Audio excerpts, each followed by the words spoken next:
ক্ষমতায় বসে গণতন্ত্রকে বিলম্বিত করার চেষ্টা অতীতেও সফল হয়নি, বর্তমানেও হবে না বলে মন্তব্য করেছেন বিএনপি নেতারা।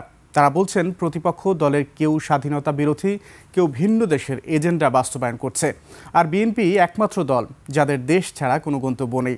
সোহেল সামি রিপোর্ট। সানবিট সব দিবে সামাল। সানবিট ম্যাজিক প্রেস ডিশওয়াশিং এর মাথা ঘোরানো সলিউশন। ঐতিহাসিক জাতীয় বিপ্লব ও সংহতি দিবস উপলক্ষে শ্রমিক দলের আলোচনা সভা। অনুষ্ঠানে ৭ নভেম্বরের ঐতিহাসিক প্রেক্ষাপট তুলে ধরে বিএনপি নেতা নজরুল ইসলাম খান বলেন, বিশৃঙ্খলা থেকে দেশকে রক্ষার দায়িত্ব নিতেই সেদিন জিয়াউর রহমানকে সিপাহী জনতা বেছে নিয়েছিলেন।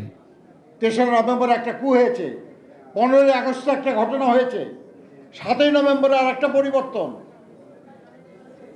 অর্থাৎ সেনাবাহিনীতেও একটা বিশৃঙ্খল অবস্থা, প্রশাসনেও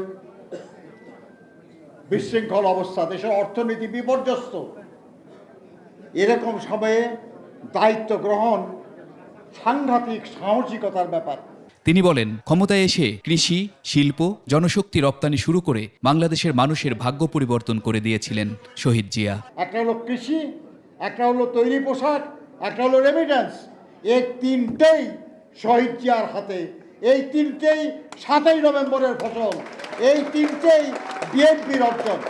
ক্ষমতার লোভে অনেকেই গণতন্ত্রকে প্রলম্বিত করার চেষ্টা করছে উল্লেখ করে দলটির স্থায়ী কমিটির আরেক সদস্য এজেডএম জাহিদ হোসেন বলেন, গণতন্ত্রে ফিরে আসার প্রক্রিয়া বিলম্বিত করার চেষ্টা অতীতের মতো এবারও সফল হবে না।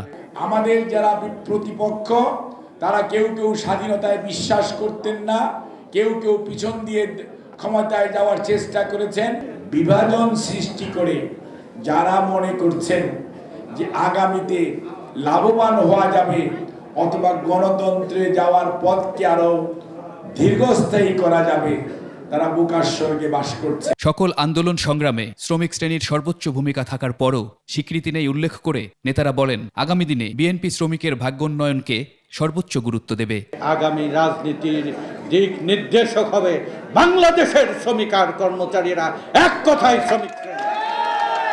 সোহেল সামি, 21 টেলিভিশন, ঢাকা।